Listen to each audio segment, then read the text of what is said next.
या वारिस या वारिस या वारिस।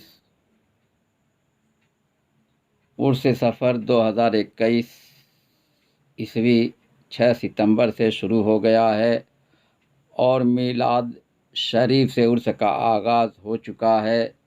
7 सितंबर 2021 ईस्वी को शब 11 बजे महफिल समा का इन्इकाद हो रहा है। मेहमानों में फ़ुक़राए वारसी मुरीदीन मुतक़द्दीन की आमद का सिलसिला जारी है। आस्ताना अक़दस गुले गुलजार है, रूहानी परवर फ़िज़ा है और खुशगवार माहौल में उर्स हो रहा है। हर एक खुश नज़र आ रहा है। हुज़ूर अनवर वारिस पाक छल्ला बंद लंगोट बंद एहराम पोश फ़कीर हैं। आपने नए ऑर्डर, नए टीचिंग और नए रिलीजन से दुनियाए इंसानियत को रोशनास कराया है। हुज़ूर अनवर सरकार वारिस पाक की वज़ाकता फ़कीराने थी। आपने फ़कीरी किया है और फ़कीरी कर रहे हैं। आप अपनी वज़ाकता से पहचाने जाते हैं। आपने अपने इरशादात का बेबहा ख़जाना छोड़ा है। आपने करोड़ों मुसलमान, लाखों हिंदू, हज़ारों यहूदी, ईसाई, पारसी, सिख वगैरह को अपने तरीक़े में दाखिल किया है। आपके फ़ुक़रा की फ़हरिस्त तवील है। इनमें रहीम शाह साहब वारसी, नूर मोहम्मद शाह साहब वारसी, फैज़ू शाह साहब वारसी खादिम ख़ास के वहदे पर मामूर रहकर आस्ताना की खिदमत अंजाम दिया है। औघड़ साहब वारसी और दीगर एहराम पोश खादिम ख़ास के वहदे पर रहकर आस्ताना वारिस पाक की खिदमत अंजाम दिया है। हज़रत औघड़ शाह साहब वारसी मुंशी और अमीन भी थे।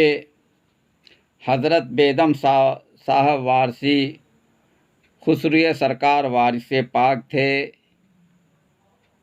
उन्होंने यह कहा है, अगर शौक़े शहादत हो तो फिर तैयार हो बेदम की शर्ते जान निसारी है, कफन बरदोश हो जाना। अल्लाह अल्लाह मेरा शौक़े शहादत बेदम उनकी सरकार में लाया है कफन पोश। मुझे हुज़ूर अनवर शहंशाह आलम पनाह ने फरमाया, इनके ताल्लुकात कतई को फ़क्र और दुनिया से मुस्तग़नी होने वाले को फ़कीर कहते हैं। और फरमाया, अपनी हस्ती को मिटाना ऐन फ़कीरी है।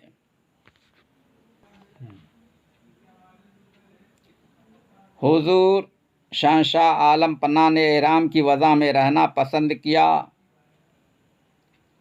और एहराम की वज़ाही में आपका विसाल हुआ। आपकी वज़ाकता में आपकी शबाहत में फ़ुक़राए वारसी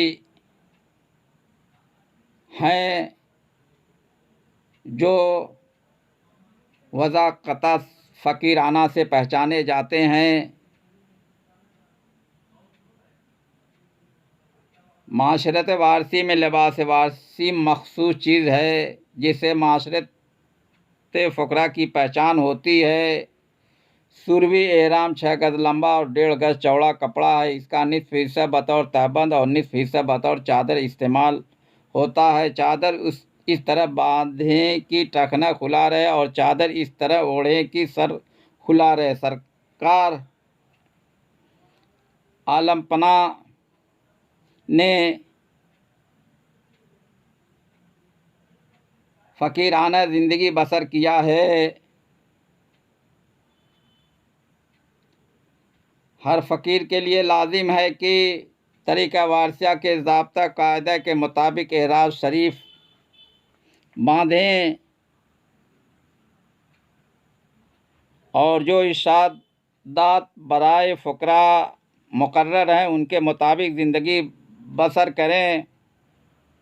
लिबास वारसी वास्ता है और इसके वास्ते से मुरीद होना लाजमी है।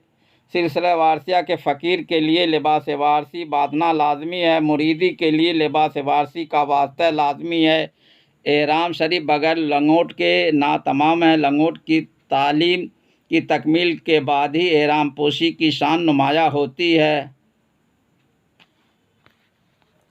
हज़रत औगत शाह वारसी ने यह कहा है, औघट जोगी वही बने बांधे वही लंगोट, तजे कुटुंब की ममता और धोवे मन की खोट, काया की ममता तजो और अपनी सुध बिसराओ, मोहन मुरली आन सुनाए ऐसा ध्यान जमाओ। आपके खुद्दाम फ़ुक़रा खरका पोश मुरीदीन एक मुकाम पर बैठे हुए थे, आपस में गुफ्तगू कर रहे थे और आग के महामिद व महासिन अखलाक व सिफ़ात पर बाहम इजहार ख्याल कर रहे थे कि अब मौजू ज़ेर बहस आ गया कि आप सबसे जुदागाना और जदीद तरीके से बैत लेते हैं और यह अल्फाज कहलाते हैं, हाथ पकड़ता हूँ पीर का, पंजतन पाक का, खुदा रसूल का, इसमें क्या राज व रमज़ फ़कीरी है। दीगर पीराने तरीक़त इस किस्म का अल्फाज इस तरतीब से नहीं कहलाते हैं। चुनांचे इन अल्फाज की तशरीह में तावीलात बयान हो रही थी और सब अपनी अपनी समझ के मुताबिक शरह कर रहे थे। हुज़ूर हज़रत मक़सूद अली शाह वारसी जो एक मस्त व मदहोश बुज़ुर्ग थे, एक गोशा में खामोश बैठे हुए थे। जब बहस को तूल हुआ तो उन लोगों ने कहा, हज़रत आप क्यों खामोश हैं, आप भी राय का इजहार कीजिए। शाह साहब ने फरमाया, लफ्ज़ खुदा से इकरार वहदानियत, लफ्ज़ रसूल से तस्दीक रिसालत और पंजतन पाक से एतिक़ाद बिल तत्हीर, और इसमें हज़रत सैयदतुन्निसा खातून जन्नत का वास्ते शफ़ाअत मुतज़म्मिन है।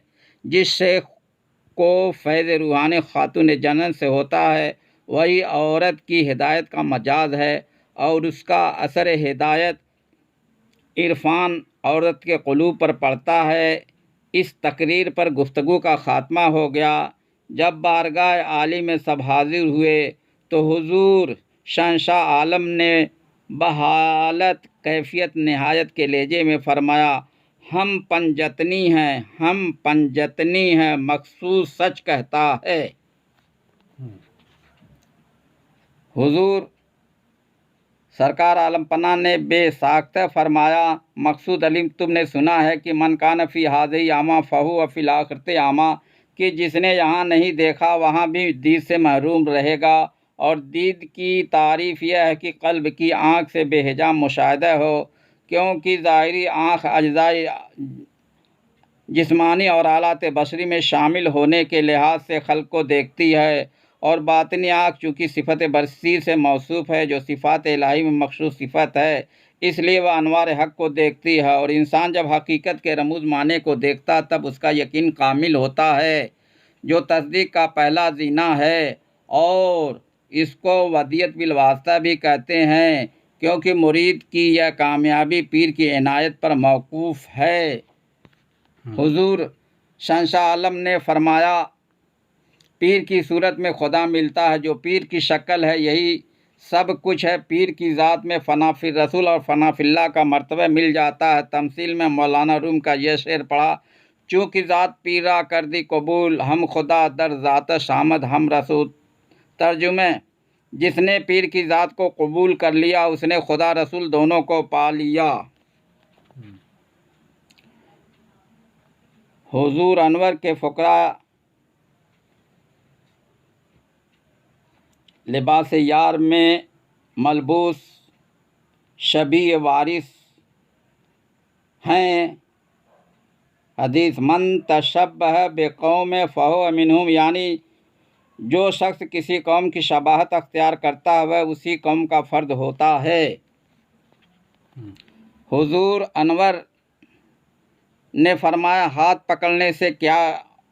पकड़ने से कुछ नहीं होता जब तक दिल को न पकड़ो। और फरमाया, सजरा वगैरह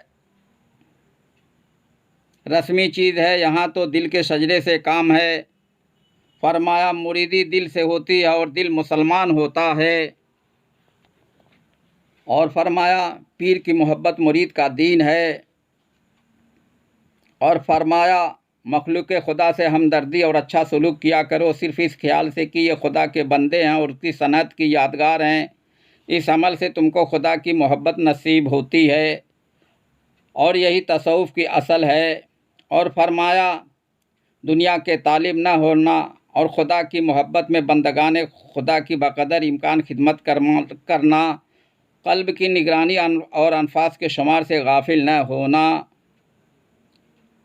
हुजूर अनवर शहंशाह आलम पना अक्सर मेहमान नवाजी की तलकीन फरमाया करते थे और वज़ादारी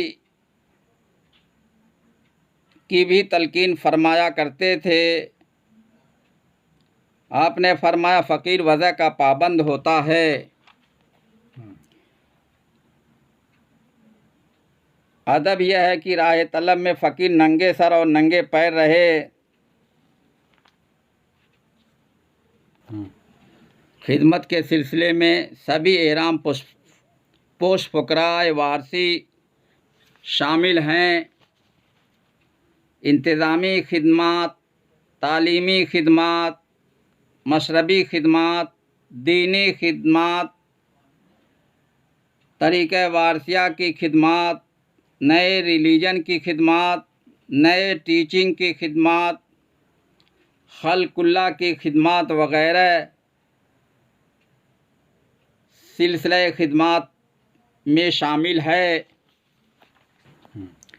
ज़्यादातर फ़ुक़रा एहराम पोश के ज़रिए से बैयत और एहराम पोशी का सिलसिला जारी और सारी है।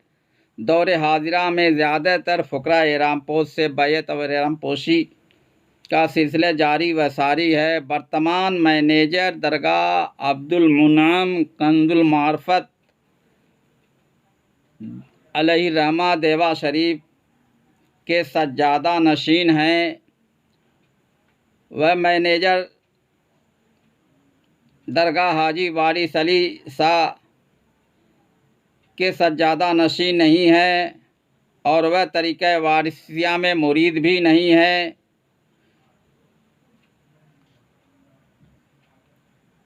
वह मैनेजर सिलसिला वारसिया में लोगों को मज़ार शरीफ वारिस पाक की चादर पकड़ाकर मुरीद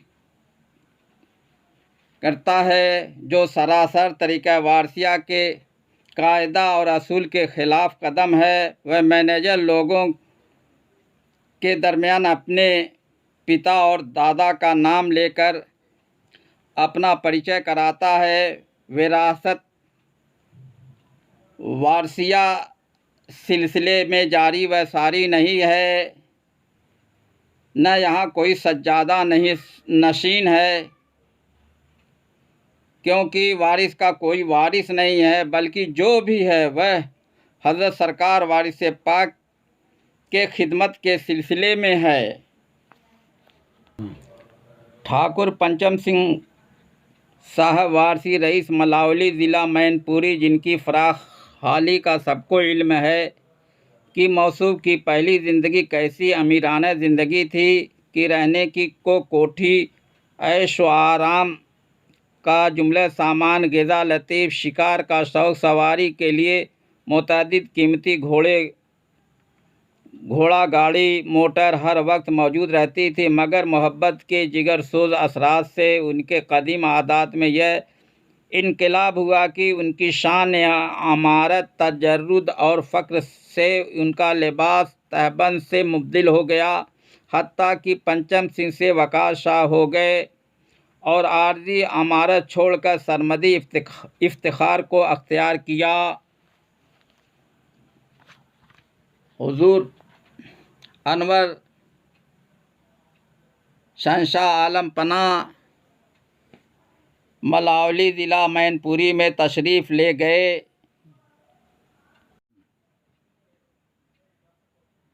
5 पीपल के पेड़ वहाँ हैं जहाँ ठाकुर पंचम सिंह साहब वारसी को हुजूर वारिस पाक ने कृष्ण जी के दर्शन कराए। वह पीपल के पेड़ मौजूद हैं। ठाकुर पंचम सिंह साहब कृष्ण वारसी मलावली ज़िला मैनपुरी में इंतकाल किया। उनकी लाश को जलाने की बहुत कोशिश की गई, वह लाश जल न सकी। उसको गंगा जी में बहा दिया गया। वह लाश कहाँ दफन हुई इसका पता नहीं है। ठाकुर साहब दीवानगी में देवा शरीफ आए थे। सरकार वारिस पाक ने कहा, पंचम सिंह आ गए, बैठो। सरकार ने ठाकुर साहब से कहा कि हम जा रहे हैं, ठाकुर देवा कब आओगे? तो ठाकुर ने कहा कि 8 दिन के बाद आएंगे। जब सरकार वारिस पाक वहाँ से चले आए तो राजा ठाकुर पंचम सिंह सबसे कहने लगे, देवा चलो, देवा चलो। उनके घर वालों ने कहना शुरू किया कि ठाकुर पागल हो गया है। उनको जंजीरों में जकड़ दिया गया। वह जंजीर में बंधे हुए देवा शरीफ तशरीफ़ लाए। जब फैज़ू शाह ने देखा तो कहा कि हुजूर कोई आदमी जंजीर में जकड़ा आया है। सरकार वारिस पाक ने फैज़ू शाह से कहा कि पंचम आया है, जंजीर खोल दो। ठाकुर कुछ दिन देवा शरीफ में ठहरे थे। सरकार ने कहा, ठाकुर घर जाओ, तो उन्होंने कहा कि घर नहीं जाऊंगा। साहब ऐनुल यकीन सैयद अब्दुल अहद साहब ने यह नकल किया है कि एक हिंदू आपका मोतक़िद था। इनायत जोश व इरादत व मोहब्बत से हुजूर में जब हाजिर हुआ तो यह कहता कि हज़रत, अब इस कदर पर्दे की क्या ज़रूरत है? खुले बंदो, आपकी ग़ुलामी में आ जाऊं तो बेहतर है। आपने फरमाया, जल्दी न करो, जिस तरह तुम अपने लोगों के साथ रहो, मुज़ायक़ा नहीं, मगर बुत परस्ती छोड़ दो। वह हिंदू बमोजिब इरशाद आली बुत परस्ती से बाज आया, मगर वक्तन फ़ुक्तन जो अपने लोगों को इस हलाकत और जलालत में देखता तो बरमिला बोल उठता कि इस पत्थर के पूजने से क्या खाक होगा। अरे यार, उसको पूजो जिसने उस पत्थर को पैदा किया है। जितने उसके क़राबतदार और बरादरी के आदमी थे उससे आजिज़ थे। यहाँ तक कि सब ने सलाह की कि ऐसे शख्स के यहाँ ब्याह शादी नहीं करना चाहिए और खाना पीना उसी वक्त से तर्क कर देना चाहिए। इसके मज़हब का कुछ ठिकाना नहीं। गरज की सब के सब एक दिल होकर उस पर राज़ी हो गए। उस हिंदू की एक लड़की थी। बिरादरी वालों ने कहा, उस लड़की की तो कुछ खता नहीं है, ब्याह करके रुखसती करा दी जाए और जहाँ तक हो सके जल्दी इसकी कोशिश होनी चाहिए। मुबाद की आइंदे चलकर यह लड़की भी लामज़हब हो जाए। अलगरज उसकी शादी दरपेश हुई। बिरादरी वाले सब इकट्ठे हुए। खुद भी वह हिंदू अहले मुक़्तदिर था और अब जहाँ से बारात उस लड़की की आई वह भी अमीर कबीर था। मुख्तसर यह कि बारात आई और लोग जमा हुए। इस हिंदू ने कमाल तकल्लुफ़ से खाने का इंतज़ाम किया और जनाब हज़रत इमामुल औलिया को भी दावत की तकलीफ़ दी और अक्सर अमूर में लोगों के ख़िलाफ़ हो जाने से इत्तला दी। आपने फरमाया, कुछ मुज़ायक़ा नहीं, तुमको रज़ा व तस्लीम के ख़िलाफ़ नहीं करना चाहिए। जिस वक्त खाना चुना गया और बिरादरी वालों को उसने इत्तला दी। सबों ने इनकार किया और कहा कि हम लामज़हब के यहाँ नहीं खाते। इत्तेफाकन हज़रत सिराजुल आरिफीन भी तशरीफ़ ले गए। जिस वक्त लोगों की नज़र आपके चेहरे मुबारक पर पड़ी, जय कृष्ण करके सब के सब आपके कदमों पर गिरे और कहने लगे कि गोसैया, आपने कहाँ तकलीफ़ की। आपने फरमाया कि तुम लोगों की जहाँ दावत हुई है, मेरी भी दावत है। सब के सब आपके साथ हो लिए। पहले हुजूर ने खाना नोश फरमाया, बाद इसके कुल आदमियों ने खाना खाया और किसी की मजाल गुफ्तगू बाकी न रही। कुल महवे हैरत हो गए और आपकी मोहब्बत उन लोगों के दिलों में जगह कर गई बेतकल्लुफ़। उसके बाद लोगों ने खाना खाया और खुशी खुशी बारात रुखसत हुई। ठाकुर पंचम सिंह के नाम से एक खानका कायम है, जो खानका ठाकुर पंचम सिंह के नाम से मौजूद है, और ठाकुर के नाम से लंगर खाना भी है, जहां लोगों को लंगर तकसीम होता है। हुजूर क़िबला आलम ने ठाकुर पंचम सिंह साहब वारसी रईस मलावली ज़िला मैनपुरी से मुखातिब होकर फरमाया कि ठाकुर हाजी खादिम अली शाह अलैहि रहमा के सय्यू में जब लोग जमा हुए तो मौलवी मुन्ना जान ने हमसे कहा कि आज तुम्हारे पगड़ी बंधेगी। हमने कहा पगड़ी वगड़ी का झगड़ा हम नहीं जानते हैं। उन्होंने देखा कि कश्ती में एक पगड़ी और बहुत से रुपये रखे हैं। यह देखकर हमने दिल में कहा यह नगद माल हाथ आएगा तो खूब खर्च करेंगे, लेकिन महफिल में पगड़ी लाकर तो हमारे बांधी गए और वह रुपये घर में भेज दिए गए हैं। जब कव्वाली होने लगी तो हम उठकर चले आए। घसीटे ने कहा चलो कबाब खाएं। हमने 4 पैसे के कबाब लिए। कबाबी ने पैसे मांगे तो हमने पगड़ी उतार करके दे दी और कहा कि अपने पैसे के बदले में इसको ले लो। और घर में हमशीरे ने यह हाल सुना तो कहा मालूम हो गया तुम सैयद वाड़े का नाम खूब रोशन करोगे। या वारिस या वारिस या वारिस।